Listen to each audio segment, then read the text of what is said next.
Hey, everybody, welcome to Films and Fermentation, episode 90. That's right, we are Films and Fermentation, a movie and alcohol podcast. I'm Leo. I'm Kevin. I'm Mike. We're just three friends who like to talk shit about movies while getting shit faced. Tonight's episode 90, which continues our fifth season of doing Films and Fermentation, was Mike's idea. This episode is most paused movie scenes. In doing the research, we've come to the conclusion that there were way too many scenes to talk about in one episode. So for this episode, we picked out a few to discuss, and we figured we'll save some of the other ones for a later episode, and I could get some feedback from you guys out there as to what scenes we should make sure we include next time around. So in this episode, sometimes you just need a closer look. That's why God invented the pause button. In this episode, we're going to take a deep dive into part one of the most paused scenes in movie history. Don't forget to drop us an email at filmsandfermentation@gmail.com. We are looking for show suggestions, drink suggestions, hypothetical questions we can answer on the show, or just some general comments that you'd like to send us. Or visit linktree.com/filmsandfermentation for all of our social media and podcast links, as well as links to our storefront on Teespring, where you can purchase our merchandise, or our link on Patreon if you'd like to support the show. This episode, as usual, is brought to you by Dubby All Natural Energy Drink. Dubby is an all-natural energy drink. It uses a patented all-natural coffee cherry extract to help fuel you. This ingredient is what gives Dubby its laser focus and fast reflexes, making it perfect for gamers everywhere. Dubby contains important amino acids and vitamins that canned energy drinks simply do not have. Dubby never uses fillers or artificial colors. It's a sugar-free and keto-friendly alternative energy drink. Choose from flavors such as Dragonade, Beach and Peach, and Galaxy Grenade. Guaranteed to boost energy without giving you the jitters.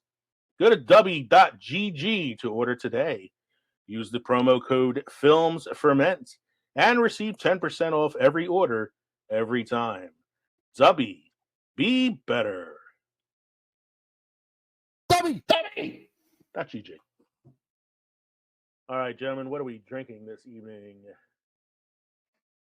I'll go first. Who wants to go first? Since we're not all volunteering right away. I actually decided to go with the theme drink this evening, since one of our paused movies is a horror film of some renown. I am drinking this mixed drink of blue curacao, agave tequila, and lime juice, otherwise known as The Exorcist. The Exorcist cocktail. Ooh. I think it's supposed to be a little bit more green. Maybe a little bit. I think I put too much curacao in it. That's why Katie wasn't enjoying kissing me earlier. I just tasted like orange liqueur. I definitely put too much lime juice in it. Well, I know how you feel That's bitter. because I've started off with the Lemonade Smash by Devil's Backbone, and that is sour. Ooh, Quite tart. quite tart. I guess you're not on call this week, huh? No, sir. That is. I'm also working from home tomorrow, which is awesome. Oh, lucky. I got a half day tomorrow, but I'm Still, working from home because still the gotta kids go are in. off. The teachers are having a work day, so I get to work from home. So. Nice. Kev, what are you drinking this evening? I He's am on going. I'm going with Sam Adams Golden Pilsner, crisp and refreshing, lightly hopped. And I've had one of these before, and I'll tell you, they are not very lightly hopped. They're actually quite hoppy, but they're not bad. They're not bad. So I got a variety pack not long ago. When family came over, and I'm working my way through the variety pack, my brother-in-law was gracious enough to give me some of his Jacko pumpkin ale. So I've been working through that, and it's, taking me back to the fall. I really like that. So starting with this and moving on. Is the Pilsner part of like the winter pack?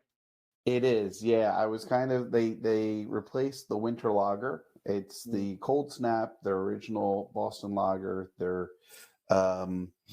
Pilsner, and a pine The pine tree one. Yes, The Alpine one. Mm-hmm. Not a big fan of the Alpine one. No. I don't know if I've had the Pilsner. I'm not sure if I had that. It's Because okay. Usually, like you said, they used to have the winter lager one in there. And I usually get that. I like the Cold Snap. I like the winter lager. I'm all right with the original Boston lager. I forget what the third one was, but it's okay. It's a little hoppy. It's 5% alcohol by volume. So, Michael, do you have a history lesson for us this evening? This day in film history. This day in film history in 1940, the Three Stooges film "You Nazi Spy" about the Nazis released with the disclaimer: any resemblance between the characters in this picture and any person, living or dead, is a miracle.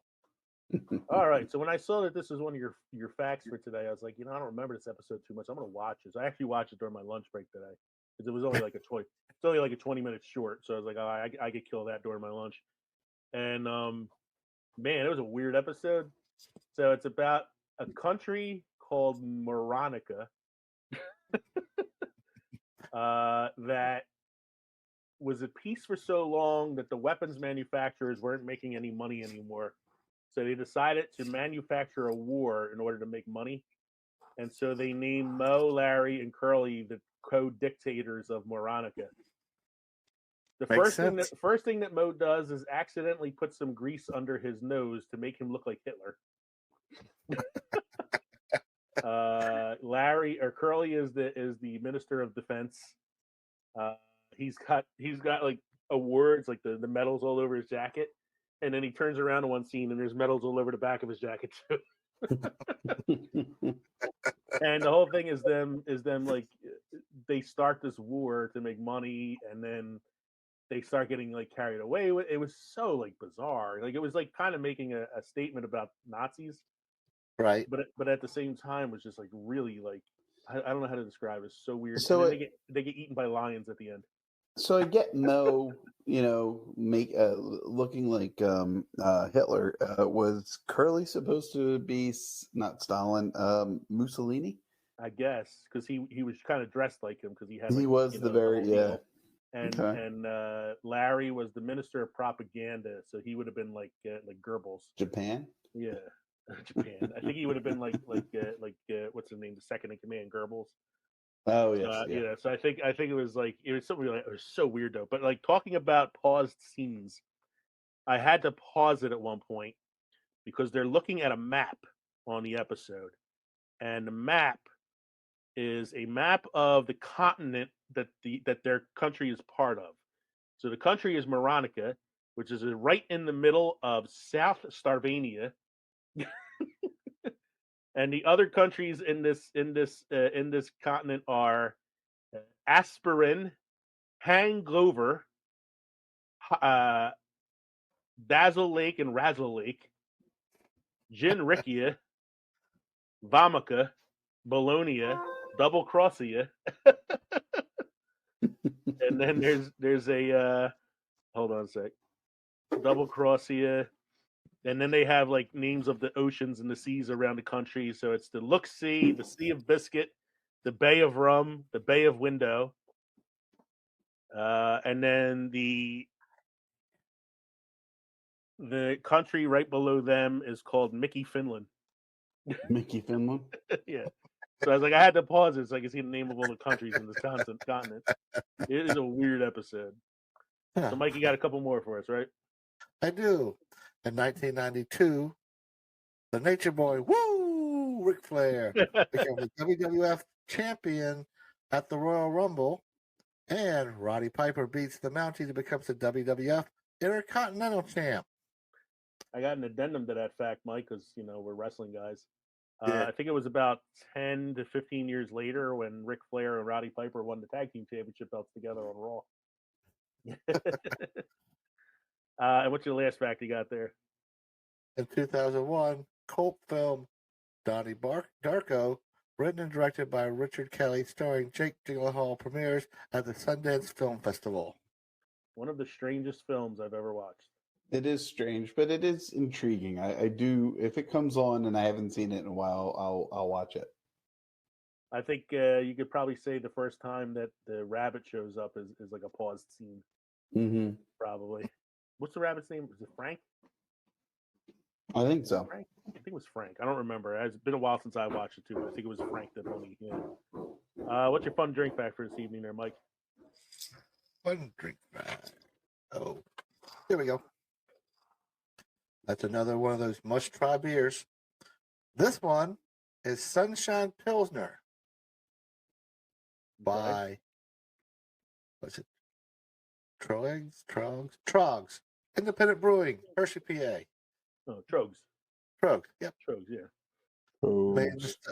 Made in the style of the classic Bohemian Pilsner, Sunshine is all about quality ingredients and a soft balance. Old World Saz hops beat Golden Pilsner malt for a pale, clear 4.5% alcohol by volume. A clean carpet of white foam blasts on the surface with new mown hay, grass, and orange blossom honey in the aroma. Flavors are malt forward with more than a light honey sweetness, but a moderate bitterness. This flagship pills from the renowned craft brewery is available year-round. So there's no excuse not to discover its clean, simply purify on your own. So, like, when you said Sunshine Pilsner, I was like, okay, sounds familiar. And he said Trogs. Mm-hmm. Like, well, I've definitely had Trogs before. Yeah. But I apparently have not had the Sunshine Pilsner before. I just looked it up on Untapped. Either I forgot to record it or I really have never had it. Well, I know we all knew the brewery. I don't think I've had brewery, it yet either. According to Untapped, some of the friends I have on Untapped who have tried it have given it an average rating of like a 3.25. Just okay. That's okay. I also have not tried it. Yeah. Put that on the to-do list. Mm-hmm. Well, it is a must-try according to the calendar. It is a must-try. All right. Yes. Notes from last show. Here's our synopsis according to Glip. So last episode was the Remembering Robin Williams episode. After listening to it, I do have to say it was a very good episode. Like you said, Mike, it didn't go off the rails as much as you thought it did. But it was still a really good episode nonetheless. And I thought some of the clips that I added into the episode really, worked out well. And we got some good feedback from it on Good Pods and some of the other sites. Mm-hmm. But according to Glip, the description of that episode is the participants talked about amazing acceptance speeches, early usage of special effects, treatment of transsexual characters, dramatic scenes with a little spark of madness, and a big fan of okra. It's all about me, boys. It's all about me. It's all about the okra. In an entire episode of Robin Williams was not mentioned once in the Glip synopsis. I have a movie recommendation for you if you have not seen it yet. And I actually posted this on Twitter earlier. Just finished watching The Menu. You haven't seen it yet? You should. It's a movie that I was kind of intrigued about when I first saw the trailer for it because I like Ray Fiennes, I like Anya Taylor-Joy. Nick Holt is in it, who played Beast in the newer X-Men films. John Leguizamo is in it. And then there was an actress, like every time her face flashed on the screen, I was like, I know this actress. Where the hell have I seen this lady before? And I looked it up and it was Judith Light from Who's the Boss? She plays one of the restaurant patrons, and I was like, wow, Judith Light. It is funny, darkly funny because it is a dark comedy and twisted, man, like a really twisted. So Ray Fiennes plays a chef who owns this really, really high class restaurant that is so exclusive. The only way to eat there is to pay an exorbitant price for the food and sail on a boat to a private island where the restaurant is located. So when these people get there, there's only like a dozen people eating at this restaurant. and each course is fancier than the last and comes with this like big production that Ray Fiennes comes out and gives a speech and like a little backstory on the dish and why he's serving it to them, and each dish gets more theatrical. And then also towards the end of the movie, each dish becomes more and more sinister. So like really like increasingly sinister things start happening, and it's so good. Like I don't want to ruin it or spoil it, but it turns out to be like a really fun movie. Anya Taylor Joy is great in it. Ray Mhm. Fiennes is chewing up as much scenery as he is food in the film. He is really enjoying himself, and it's a very like underplayed performance for like John Leguizamo. He's kind of like he's in the movie because he's sitting in the restaurant with everybody, but his character is kind of like minimal. But it was, I mean, it's really entertaining. I would definitely recommend you check it out, and it is available right now on HBO Max.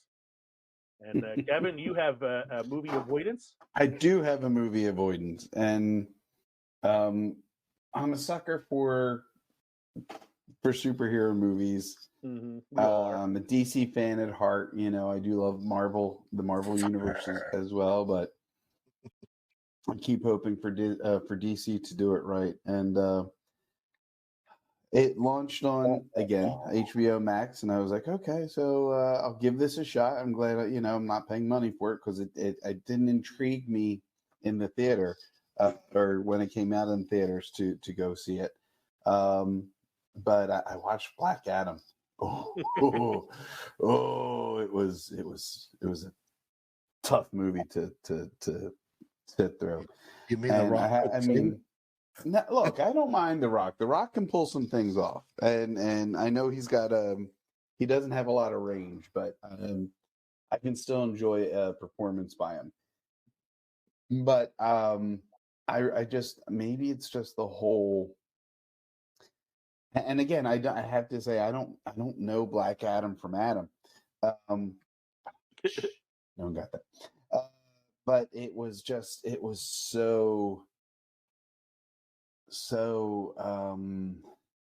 just what's the word I'm looking for? Just blah, you know? I mean, it was so to say scripted, and yeah, it's scripted, but it's like cookie cutter, you know? The acting was cookie cutter, the premise was cookie cutter. The team that goes to help, and that's Hawkman and Dr. Fate and Atom Smasher, and I'm like, I don't have anything invested in these characters, and they're presented in such a way you're not invested in any of these characters. You know, even Black Adam, you hear the whole intro is just a very long prologue. You know, a narrated prologue, and it's really just blah. It was just so bad that I was like, okay.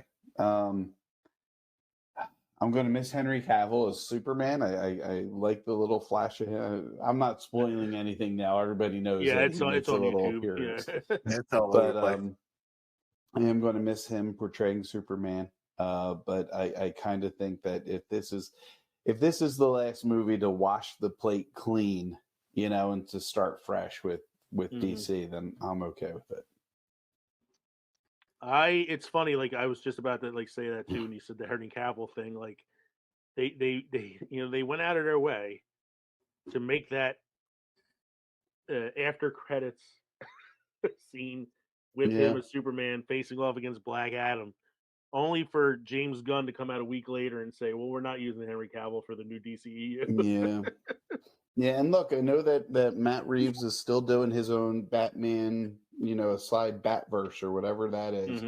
And him and James Gunn have kind of an agreement that, you know, Matt Reeves will do his thing and it can stay separate from the DCEU. I think that's where they're going now, DCU, not DCEU, but DCU.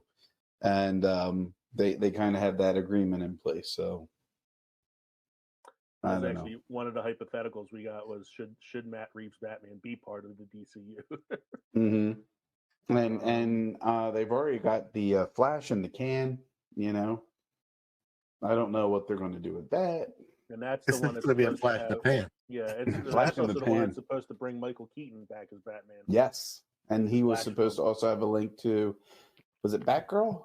Yeah, it was Batgirl, right? There was a. Yeah, Batgirl, which Mhm. they then dumped after filming the entire movie.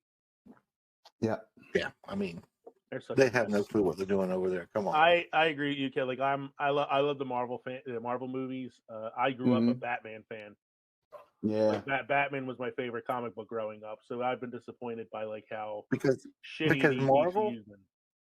Because Marvel makes you feel something for characters you don't even give a shit about, like Guardians of the Galaxy. No one Yeah. cared about that comic book. Nobody even knew that comic book Right. hardly. Yeah. That's the thing. Yeah, they make you feel something about like these characters that you hardly know anything about. And, Yeah. and I just saw the trailer for Ant-Man, the Quantumania, and it looks pretty good. Ooh. It looks pretty Yeah. good. Yeah. Ready to see Kang. So here's our hypothetical question for this evening. This hypothetical question was submitted by Sarah Cecil Rhodes, who is actually one of the admins on our Good Pods podcast group on Facebook.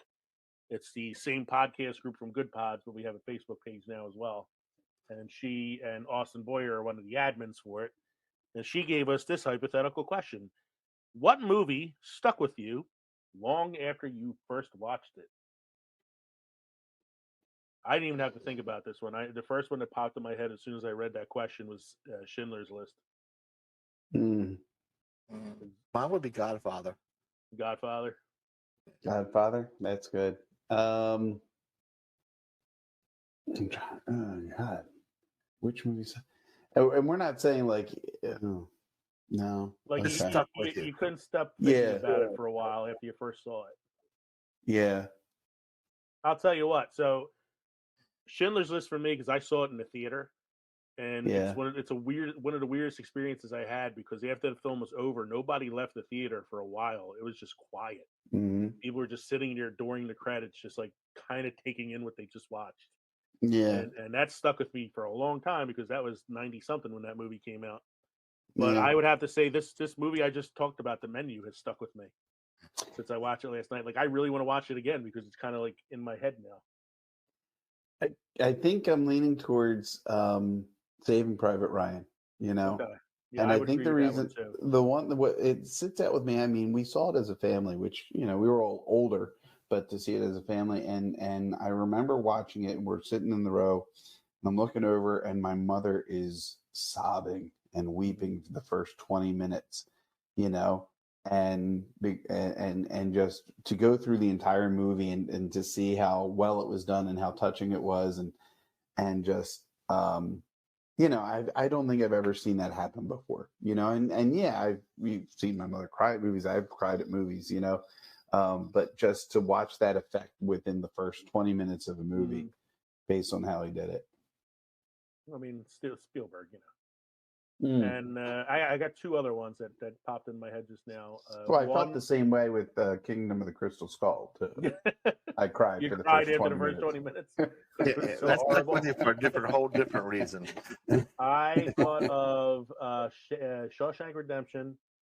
First time I saw it stuck with me for a little bit especially because I knew nothing about it when I saw it. It was out in the theater but didn't do well. I watched it on the recommendation of a friend and it stuck with me afterwards. Shawshank Redemption and Reservoir Dogs, which was Quentin Tarantino's first film because it was his first film. I had no idea who he was, and I'd never seen a movie like that before. That was so like frantic and told out of order and violent and funny at the same time, and that stuck with me. Yeah. Another one that came to me was The Wrath of Khan. After the debacle of the first one, how good they came out with the second one. You just love that Khan. I love Star Trek all the way around, but you would think after the first one that the whole thing would be shot to shit, but then they come back with the visual on that was just awesome for the time. The thing that stuck with me after watching The Wrath of Khan, and I'm not knocking it because I love the movie. Chekhov wasn't on the ship when Khan first appeared. Yeah, I know that too. Yeah. And B, if the whole thing was a ruse anyway, did he have to scream Khan's name? If it was all an act anyway. Yes, he had to sell it. Kirk over. And as an added fact to that, did they have to do the reverse switcheroo in the new Star Trek version, where Spock yells Khan? Yeah, well, we've discussed that version already. The dumbest reveal, the most obvious reveal in movie history that Benedict Cumberbatch was going to be Khan. So that was a good question. So thank you, Sarah, for submitting that to us. We'll pick out some hypotheticals for the next episode and have some fun with that next time around. In the meantime, shout, let it all out. These are the pods we're going to talk about right now. So here's a shout out. Yeah, shout out to our podcast friends out there who have been giving us support, either by listening to the show, rating the show, giving us some suggestions, whatever it might be. These are our shout outs of the week. To Wrestling World with Austin Boyer. Shout out to Manic Pixie Weirdo Podcast. A very happy podcast anniversary to Mr. Gentleman. Congratulations, bud. Michael. Shout out to the people that made our logo, Space Castle. Shout out to our brothers in arms, teachers by day, nerds by night, the Fandalorians. Thanks to Today We Laughed and Learned. I want to give a good congratulations to Jason and Kathy of All Hallows Eve podcast for getting on to Darkcast Network. Stay spooky, my friends. Thank you to the Voice of Four. Shout out to DJ Scoob and the Undiscovered Entrepreneur. I want to say thank you to the Geeky Dad podcast. Shout out to Stop Thinking with Your Butt. Shout out Fiend Snobs. Thanks again. I want to thank you, me, and me, and a movie with Donald. The pizza. No pizza. Shout out to the fan in the van.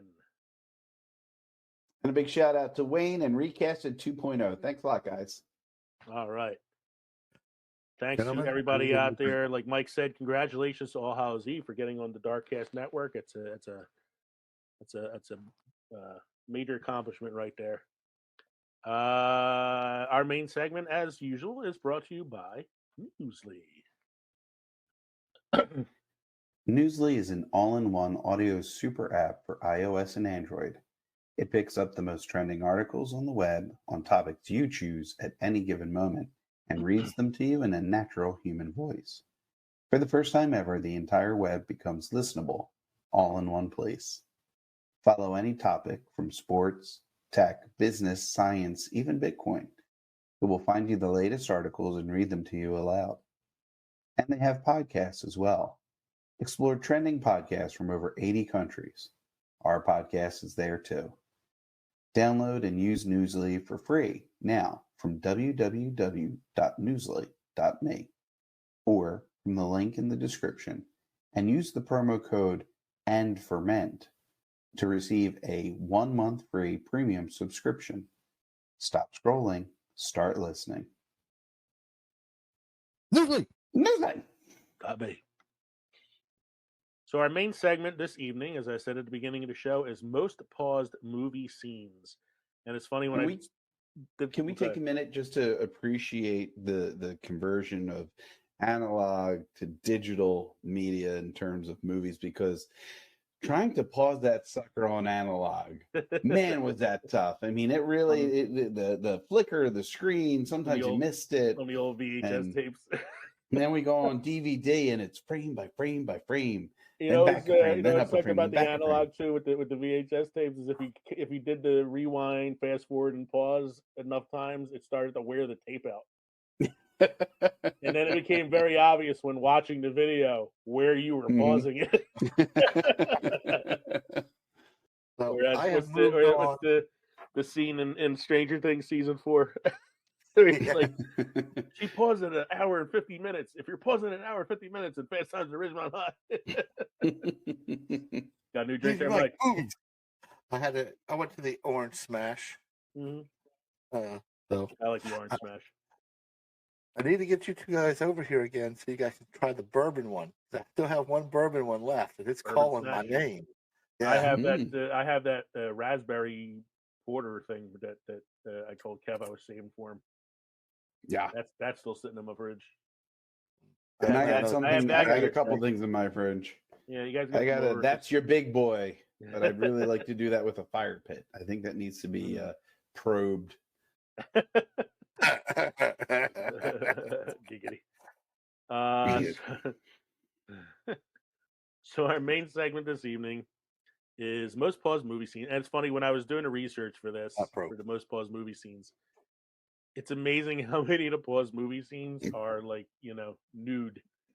Yeah. I had to get like specific in the search in order to get things that weren't just like nude scenes. So I had to be like most paused moments in horror films, like most paused moments in films that don't involve sex. Like, Yeah, but you did horror films. That could be a lot of nude scenes too. Exactly. Yeah. So I managed to split it up into 3 segments here. And as I said at the beginning of the show, there were a lot of movies, so we're not going to get to all of them. I'm going to mention a few bonus ones at the end, but they're probably ones we'll save for like another episode later to kind of delve in a little bit deeper. But I broke it into 3 categories. Did I just see that? Which is basically like a category for films that don't really fall into the other 2 categories, so like sci-fi and comedy and things like that.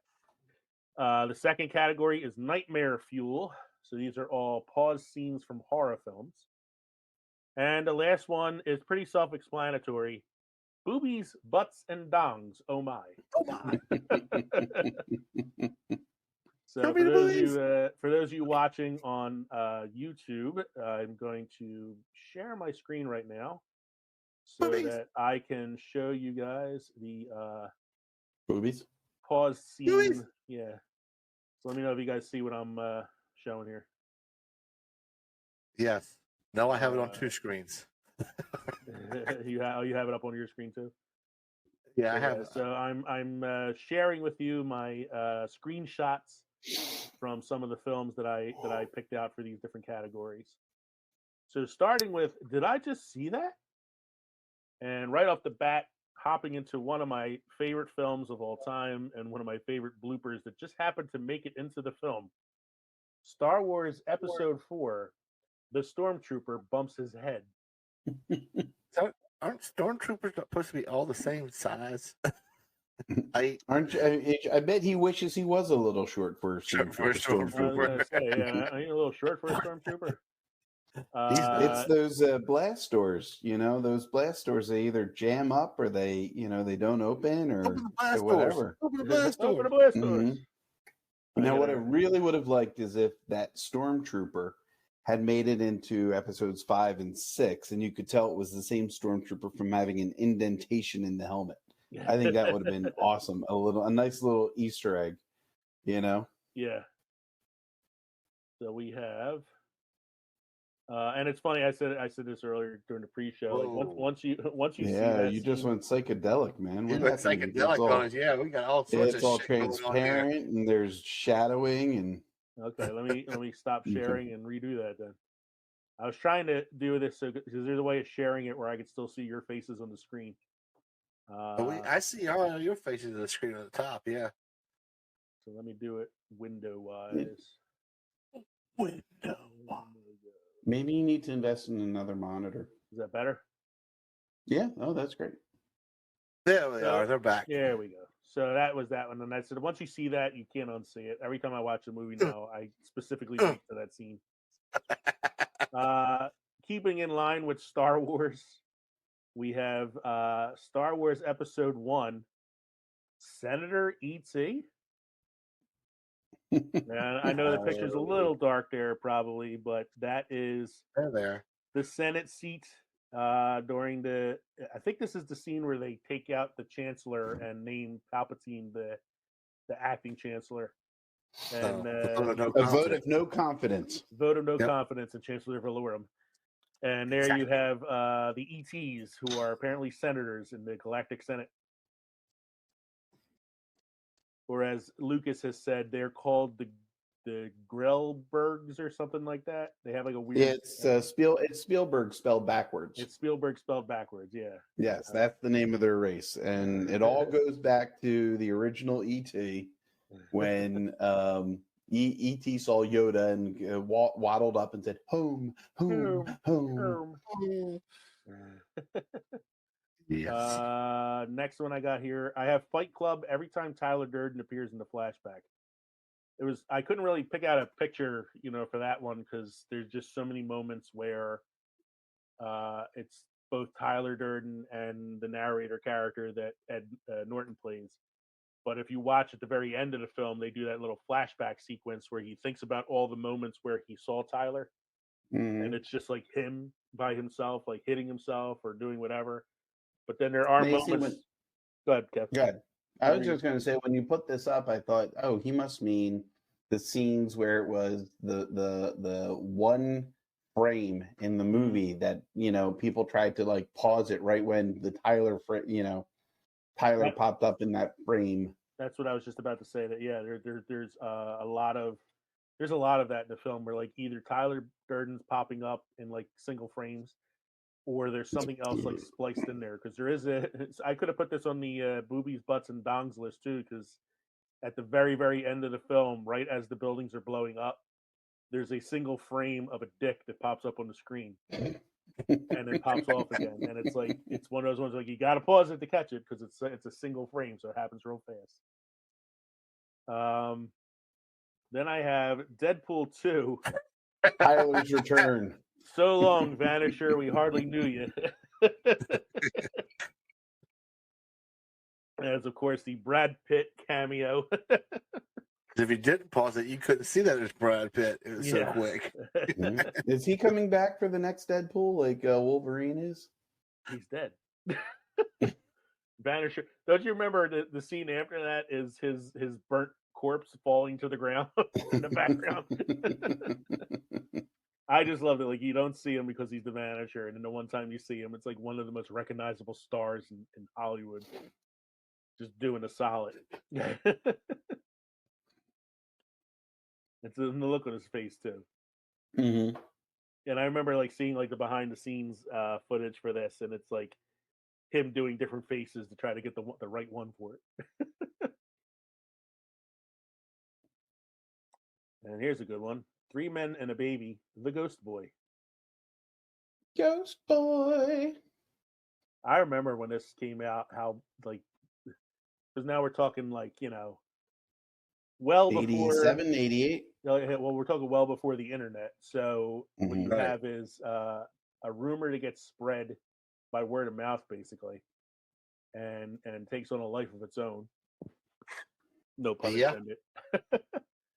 And just becomes this like urban legend story about this boy that jumped off the building, and now he haunts the room where the movie was being filmed. And then anybody know the real story? Well, I'm seeing right here, it says, when Jack's mother comes to visit Mary, played by Lisa Blair, you can see in the background what appears to be a little boy standing in the doorway. Mm-hmm. There's a rumor that this is the ghost of a little boy who died in the apartment in which the film was shot. This rumor is false, as the interiors were all shot on a soundstage in a movie studio. The quote-unquote ghost is actually a cardboard cutout of Jack wearing a tuxedo. This prop appeared later in the movie when Mary's mother comes to collect her. Yeah, it's Ted Danson. Yeah, because Ted Danson's character is an actor, a film actor, and it's a cutout from one of the movies that he does later in the film. I guess it's the what's it called, perspective. He looks much smaller and shorter, and It also is so fast too. Yeah, and honestly, you could have thought that was Steve Guttenberg. The way he looks. It looks like it's somebody with a ball cap on, not somebody in a tux. I think he's wearing a top hat because he's got the tuxedo on. I think it's a top hat, so it's like not quite. I mean, although that could be Ted Danson's hair because he did have that bouffant. Yeah, he could be in there. Yeah. But Yeah, yeah, the like Sam Malone. You went into the it's hairdresser and said, "I want the Sam Malone." it's such a quick scene, and like, but when you sit here and you look at the still frame, it's easy to see that it's kind of two dimensional, whatever it is. Yes. Wizard of Oz, the pint-sized suicide. That poor munchkin. I'm sorry, this looks like a shadow on a tree to me. Again, this is very much pre-internet rumor mill shit. Yeah. Yep. So you had the rumor going around that there was a munchkin who kills himself in the background of the Wizard of Oz. You see something swing by in the background, and if you pause it, it looks kind of like a body swinging by. But again, it's another story that was kind of confirmed to be false. Yeah. I believe the backstory was it's either a prop that fell in the background, or they had some live animals on the set, and I think it might have been like a bird that flew by or something like that. I know that there's a backstory to it. I don't remember off the top of my head what it was. I'm checking now, but I don't think I'll find it enough time. We may just want to move on. Let's see. I'm typing in Munchkin suicide. in the and Dunkin' Donuts came up. Oh no, it's actually like a lot of searches came up. The original hanging Munchkin scene from Wizard of Oz, classic urban legend. I shouldn't be laughing at that. Yeah, I know, right? Dark comedy. Secret dead Munchkin myth explained. Here it is. Despite being regarded greatest movies of all time, yada yada yada. Nefarious tall tales surrounding the movie is Loveler and actor portraying a Munchkin hanging himself on set during the filming. The legend stems from a specific scene that takes place around 45 minutes in the movie. Blah blah blah. The silhouette is of a bird that was flying through the studio. Crested crane. It's a bird flying through the studio. Yes. According to this, it says it was a crested crane stretching its wings. Several large birds have been allowed to wander the background to lend its appearance to the mysterious creatures lurking in the woods. And the crane is spotted in the background several times prior to the hanging scene. And there is something about the hanging munchkin, and the bird didn't know the hanging munchkin. It was purely coincidental that the bird and the hanging munchkin shot that scene together. No, I'm sorry. I think I'm off base here. Just a little. They met in the commissary before filming. They met in the commissary. They both went for the last powdered donut. Yeah. Next on my list of did I just see that is Captain America's shield in the original Iron Man film. So this is the scene where Tony is taking off the Iron Man suit after his first time using it, where Pepper walks into the scene and he's like, "Oh, come on, you've seen me doing stranger things than this." And very, very quickly in the background, you see what looks like the construction of the Captain America shield. I find it kind of odd that he's creating that shield when this is like prior to the Avengers Initiative. Well, I gotta wonder. So I'm guessing the Cap shield disappeared off of the ship, right? In the first Avenger. Yeah. And this is probably, now that Cap has been thawed or whatever, maybe this is taking place at the same time. They're constructing a new one for him.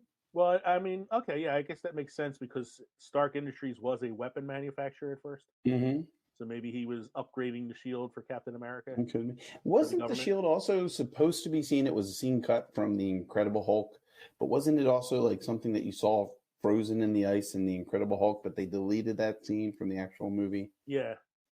Okay. Yeah, I think it actually appears in other films as well. Like there's the Captain America shield, I think, is one of the biggest Easter eggs in the Marvel and the MCU's like the original, pictures that they did. Right. This is the most specific one that I found, which was the shield. So again, there are way more paused scenes out there than these. These are just a few that I found for the "Did I Just See That" segment. So we're moving on now to Nightmare Fuel. And the first thing I have on the list is what my drink is named after: The Exorcist, and the face of Captain Howdy. Captain Howdy, or as his name says in the script, Pazuzu. Pazuzu's pedals. You look at it now, and it's just like a bad Halloween costume. Mm-hmm. It's like, a little bit of white makeup, some rouge under the eyes, some Austin Powers teeth. It looks like it's Yeah, between baby. Yeah. You know what it actually looks like? It What? looks like it's between the Hobbit version and the Smeagol version. Mm. You know, he's in that he's- transition still to becoming Gollum. he's only like 300 years into the 500-year struggle. Exactly. I mean, this could have been a lot more terrifying if they had just put some demonic contacts on this. Everything else is kind of the shadow effect, the funky teeth. Throw some wicked contacts on him, and that would have been a lot scarier. Well, what makes this creepy too is if you watch the film, it's similar to like the Fight Club thing because it's a single frame. Yes, it just kind of pops up. Yeah, it's a blink and miss it kind of thing. So it is kind of like one of that. Did I just see that sort of thing? And so like you really have to capture it at the right moment to get the picture that I have here. I had to do some searching to find this because there were some like pretty grainy photos. This is one of the better quality ones that I found. You could actually see the fake dentures kind of slipping out of his mouth. Pazuzu, Captain Howdy. Which is creepier, Captain Howdy or Pazuzu? Captain Howdy, I think. Calling my demonic possession Captain Howdy. I mean, if they were able to get those funky contacts on Reagan, on Linda Blair, I know, they definitely right? could have thrown them on him. Mm-hmm. Okay. My second piece of nightmare fuel. The first time you see the alien at the birthday party video in the movie Signs. Yeah, that real quick. What the fuck? Yeah. Mm-hmm. It's definitely one of those holy shit, and it's a great scene with Joaquin Phoenix because he's watching it on TV in the closet or whatever he's hiding in, and he sees it and he's like, "Oh my god," And I saw Signs in the theater, and the reaction from the crowd was the same as Joaquin Phoenix's reaction in the film. It was one of those really, really, really cool like in-person crowd moments where everybody was like, "Holy shit!" And then it went all downhill from there. Yeah, and then there's the ending, and you get a closer look at the thing, and it's like it's a green gorilla, and or you can't get over the fact that they're allergic to water, but they live on fucking Earth. Yeah, where 75% of the planet is liquid. I can pee on it and it would die. That would have been the better twist ending instead of beating the shit out of him with a baseball bat. If they knock him on the ground, take a piss on him. So I know you guys haven't seen this movie. It's one of my favorite horror films. It's actually a horror comedy. It's Cabin in the Woods. And the premise of the film is it's one of those tropes where it's like the 5 kids going to a cabin and they all get murdered by some like monstrous creature. Right. The twist is that it's all part of a ritual to keep these ancient gods happy so that they don't destroy the earth.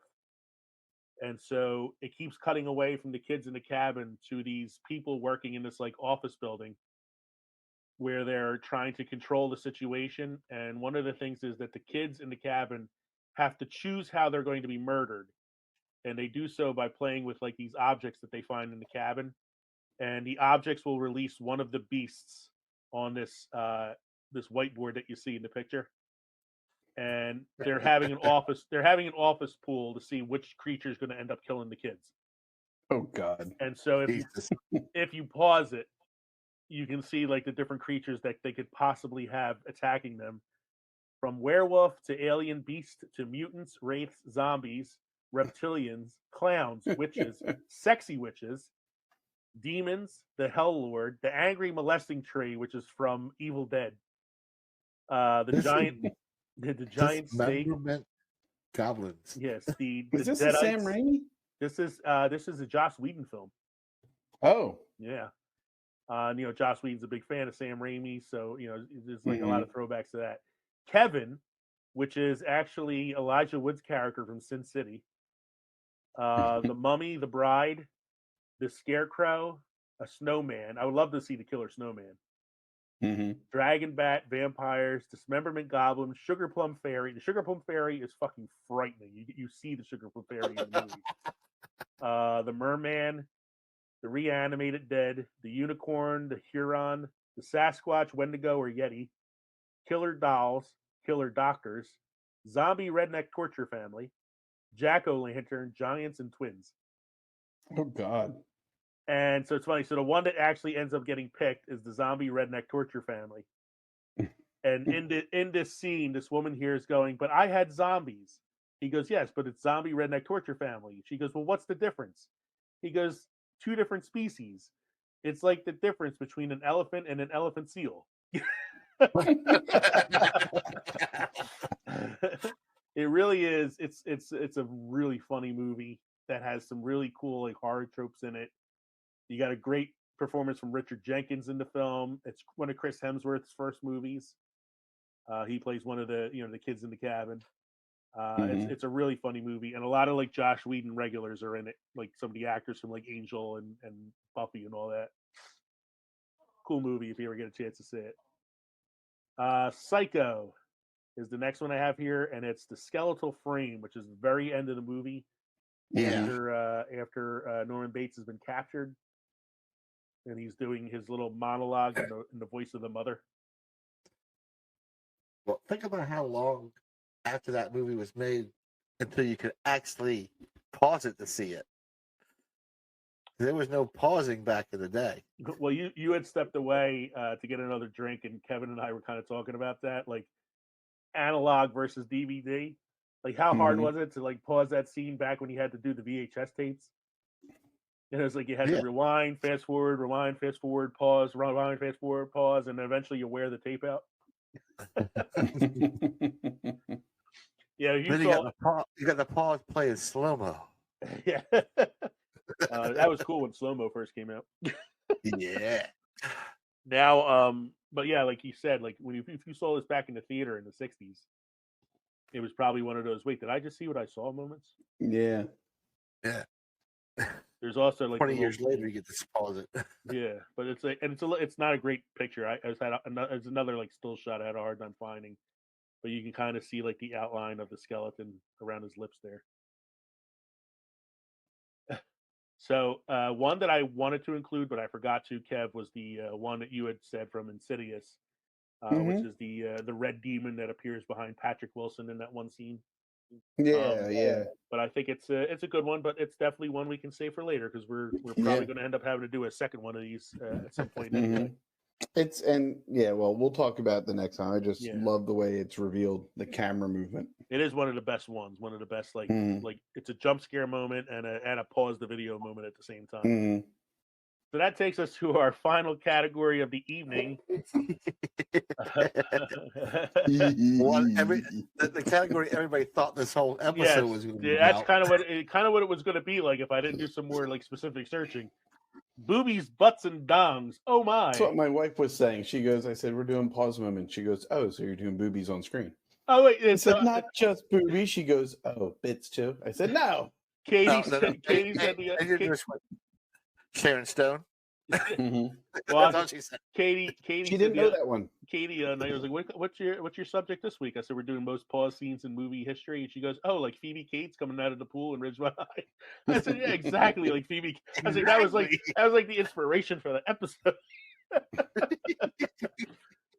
Like, that's Phoebe Cates' legacy. Like, and that's why she's no longer in acting. I know, she's no longer an actress.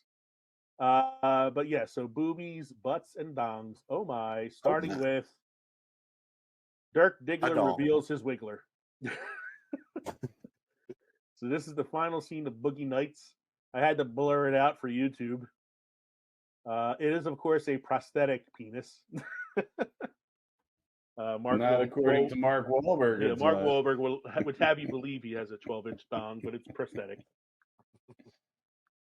But it's the very final scene of the film. He pulls his dick out and he goes, I'm a star. I'm a star. I'm a star. I'm a star. Then puts it back in his pants and walks away. and it is such a weird scene, and it's like you kind of wait for it because like the whole movie is about him becoming a porn star and how big his dick is and all that, and it's like so you have to think at some point or another you're going to see it in the movie, and even after you see it, it's kind of still like a shocking scene. Wait, so my mom and dad saw that movie. I remember my mom's reaction was like, I couldn't believe they showed it. and I said to her, Ma, it was fake. It wasn't real. It was a prosthetic, Bless her heart. I was like, it was special effects, like the Mugwai and Gremlins. It was a puppet. It had pistons going in the whole 9 yards. It's like the alien popping out of William Hurt's or out of John Hurt's stomach. An alien. It's like there was hydraulics involved. Can you imagine here if the dong scene involved the dong like popping up and singing "Hello, my darling"? Penis hello, my baby. Hello, my darling. Hello, my ragtime doll. Send me a kiss, my wife. My heart's on fire. All right, let's get to something a little more fun, like the gratuitous beaver shot in Basic Instinct. Yeah. Apparently, Paul Verhoeven tricked Sharon Stone into doing that scene. Yes, she was not happy with this. It was kind of like you're not really going to see anything, and so the picture I have on the screen here is actually from the movie Loaded Weapon with Emilio Estevez. He's interrogating Kathy Ireland, who's playing the Sharon Stone character, and when she spins around in a chair, there's a beaver sitting in it, and it says "gratuitous beaver shot" on the screen. So, yeah, I think I'd rather see Kathy Ireland. Well, that's Kathy Ireland's beaver right there. So it's Sharon Stone's spread leg scene that she was tricked into doing, and but all these years later, she's kind of owned it now. At this point, she's like, it happened. I have the career I have now because of it. Yes, Basic Instinct, man, it's a weird movie. Mm-hmm. They did a second one a few years later. It made a lot of men burying their ice picks in the backyard. Boy, Michael, what's his name? Michael Douglas made a career out of making movies about dating crazy chicks, didn't he? He did. Mm-hmm. Yeah, Fatal Attraction, Basic Instinct, Ant-Man and the Wasp. He's also in that one with Debbie Moore. Disclosure. Yeah, Disclosure. Yeah. Mm-hmm. Romancing the Stone. Jewel of the Nile. Although that's a little War of the Roses. That's another crazy wife one, yeah. But that's also Kathleen Turner, War of the Roses. Yeah. What else we got here? Here we go. The one that expired the whole episode. Hello, Phoebe Cates. Oh. The 80s. Where teen sexuality was no biggie.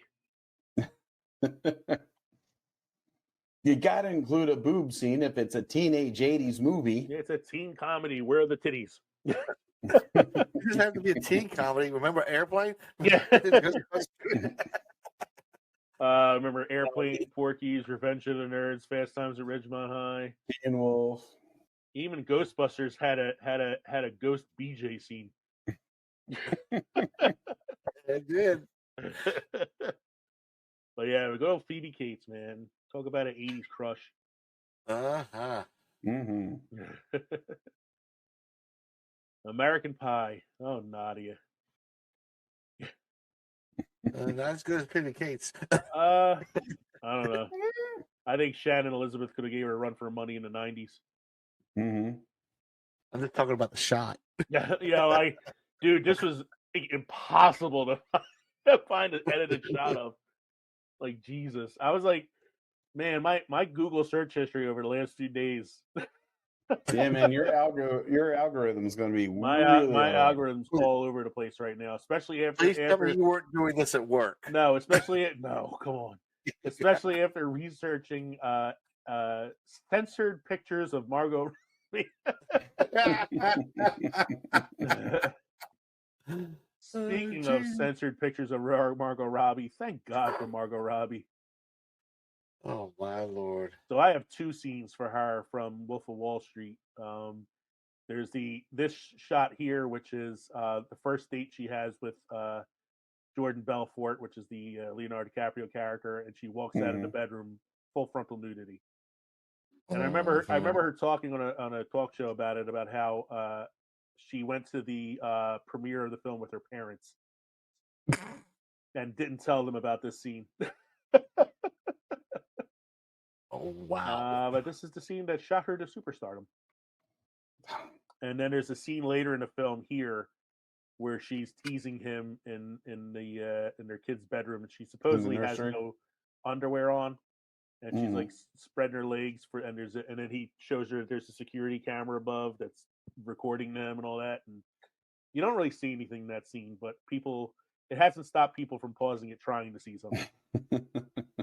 I'm like, what, you need that here? You got plenty of that here. So. Margot Robbie. The next one is Who Framed Roger Rabbit? So, Kev, you want to explain this one for us? Because I wasn't able to find the picture for it. Yes, so it's the scene when Eddie Valiant and Jessica Rabbit are returning from Toontown, right? And they're in pursuit of the judge. And little do they know that he's waiting on the other side of this long tunnel. He kicks over a barrel of, was it dip? Is that something right? Dip, right? Dip. And the dip burns the tires of the taxi. Why can't I think of the taxi's name right now? I can't think of the taxi's name. But anyway, burns his tires, and he goes spinning, causing the taxi to hit a pole, and then Valiant and Jessica fly out. Now, as she flies out, she is flying out in a seated position, but the legs are slightly open, and supposedly, as animators were known to do in the 80s, they snuck in a little, little hi, how you doing? A little hey, hey, wink, wink, nudge, nudge. And that's what was supposedly seen. Supposedly. I mean, this is all that hearsay. I've never looked into it personally myself. Yeah, I know. I've never looked into it myself either, and I couldn't really find a picture of it to use for this. So the picture I chose is the first time she goes to see Eddie Valiant in his office, and she says, "I'm not bad. I'm just drawn that way." I just don't want it to ruin my childhood. Yeah, right. Lose that sense of innocence. Yes, that sense of innocence, like watching Phoebe Cates getting out of a pool. That's right. Benny the Cab. Benny, that was it. Benny the Cab. I like Russian White Snake videos. Oh, sorry. Yeah. I like Who Framed Roger Rabbit. I think it's a great movie. One of Bob Hoskins' best roles. Who Framed Roger Rabbit? Total Recall, the original, the good Total Recall. Three's Company two. Three's a crowd. Three's a crowd unless they're boobies.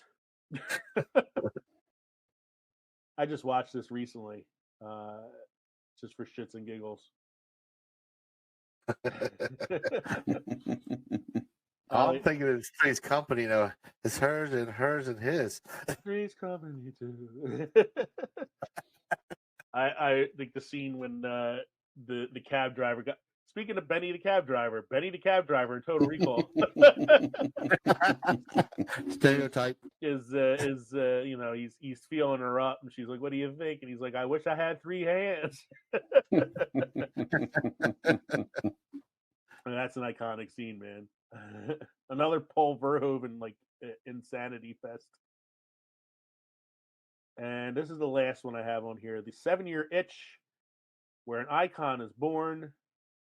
The very famous Marilyn Monroe standing over the grate while the wind blows her dress up scene. Yeah. So iconic. It was one you of had the. To wait for VHS to come out to actually pause it. Unless you're like Andy Dufresne and you had the poster hanging up in your cell in Shawshank Redemption. True enough. So that was my list there. It's a pretty good list, I thought. Just for some kicks, I have a few others. we can talk about these on the second part of this episode when we decide to do that. The Bishop's Boner and the Little Mermaid. Mm-hmm. The appearance of the word sex in the air in The Lion King, apparently. Yep. This one's a good one. The Guardians of the Galaxy. It's trying to see all of the things that the Collector has in his menagerie on the planet Nowhere. Mm-hmm. So, like, you can see the space dog, Howard the Duck. There's a dark elf, a frost giant, all these other things. Apparently, the horse head in the bed in The Godfather is a very paused scene. Huh. I Because never. people are trying to figure out if it was actually real or not. Yeah, I guess because I mean it was real, but I guess Yes. I don't know. I guess so. In the Men in Black movies, there's always the aliens in disguise on the TV screens. Yep. So I remember in the first one, like Sylvester Stallone was one of the aliens. And this is a funny one. Something about Mary. Scene where The beans above the Franks. Yeah, How'd you get the beans above the Franks? The Franks. Oh. Yeah. Ben Stiller gets his junk caught in his zipper. Yeah, And, no shit. One of Marky Post's best roles. Yeah, you get a real quick glimpse of his balls. And then and that's Keith David who has the line that's such a fucking funny line where he's like, "How the hell did you get the beans above the Frank?"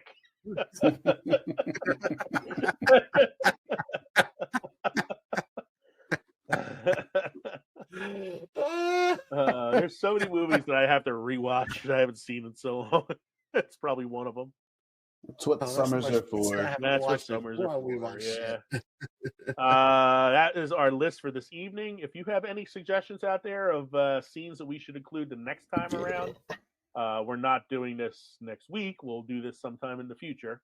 But we would still like to hear your suggestions out there for some pause movie scenes that we should include. Michael, do you have any beer wisdom for us this evening? That's some beer trivia for you boys. That sounds good. I have to change that on the notes. Yeah, because I think that's probably. Because I think that's all I have is trivia now. Prior to craft brewing, American beer was known to most people around the world as thin, very pale lager, now referred to as American Standard Lager. This refreshing beverage was light in flavor as well as in color, since it was made with 30 to 50% rice and or corn. Beers like Bud Light, and Michelob are still made this way and are still very popular with a lot of Americans. Ironically, many of the craft brewers who once disdained the style have recognized the skill required to brew a good one and now make their own versions. There you go, boys. So, how are your drinks this evening, gentlemen? Excellent. Between the two, I prefer my Cold Snap over the Golden Pilsner, but both were okay. I definitely put too much lime juice in my drink because that's pretty much all I tasted. Mm. When a drink contains tequila and blue curacao, and all you taste is lime juice, you put in way too much lime. You juice. put in too much. Yeah, way too much. Otherwise, it was okay. Good. I feel pretty good.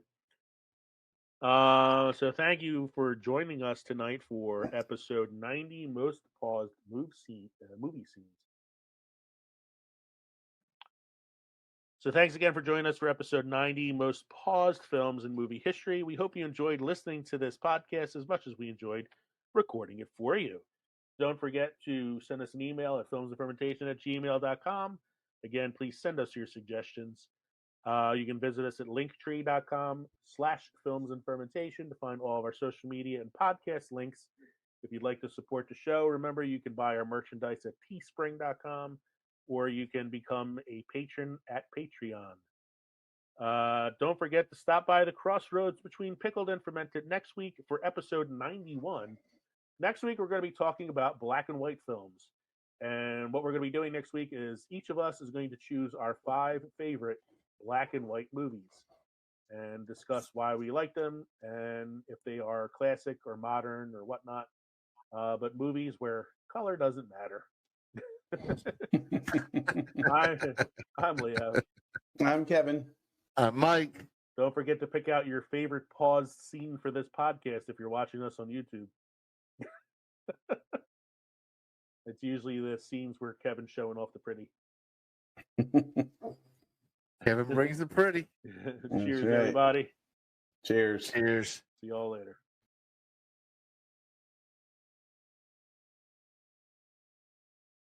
We start recording, and we can get started whenever you guys are ready. I'm ready to. You like how I broke this up into segments for the pause scenes? Yeah. Did I just see that Nightmare Fuel and Boobies, Butts, and Dongs? Oh my! Because there is one big dong in that series of films. And I don't know if you guys clicked on it or not, but the main segment has a link to another document that is all the pause scenes. So Yeah, I did screenshots of the different scenes because I'm going to bring them up on Glip while we're talking about them, so that they'll be on the YouTube channel. Fight Club didn't come up. Yeah, Fight Club. Well, Fight Club. I didn't put any pictures down there because I said it's every time Tyler Durden appears on the screen, so there was too many pictures to like put down there for it. Mm. And then for like things like the Boobies, Butts, and Dongs, I did the blurred out version for some of them. It was really hard to find a blurred out Margot Robbie full frontal nude scene from Wolf of Wall Street. Do you really want to blur that out? And your censor strips are just enough. Just enough, yeah. Just enough for YouTube to not kick us off. I didn't do that. I found that picture. I was like, I'm probably the only person in the world who just Google searched Margot Censor. Robbie full frontal nude censor. You wanted to see a censored one. So What is the wrong with you? the Jessica Rabbit one, we're talking about her being propelled from the car, right? Yeah, I couldn't find like one that really like worked well, so I just picked like that picture fine. there is the first time you see her in the show. So Right. I'm not bad. I'm just drawn that way. Yeah, and that's what that scene is. I'm not bad. I'm just drawn that way. So I thought that was okay. Just do that one. I got to bring up this document so I can have it ready. What is it? Most paused movie scenes. Where are you? It's funny. I was listening to. I don't know whether it's Mojo or something. It's a channel I subscribe to on YouTube, and Watch Mojo, and they were talking about the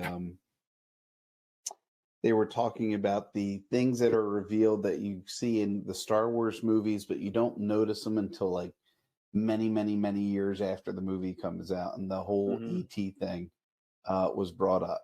So yeah, I always liked the ET thing. I thought that was like a funny one.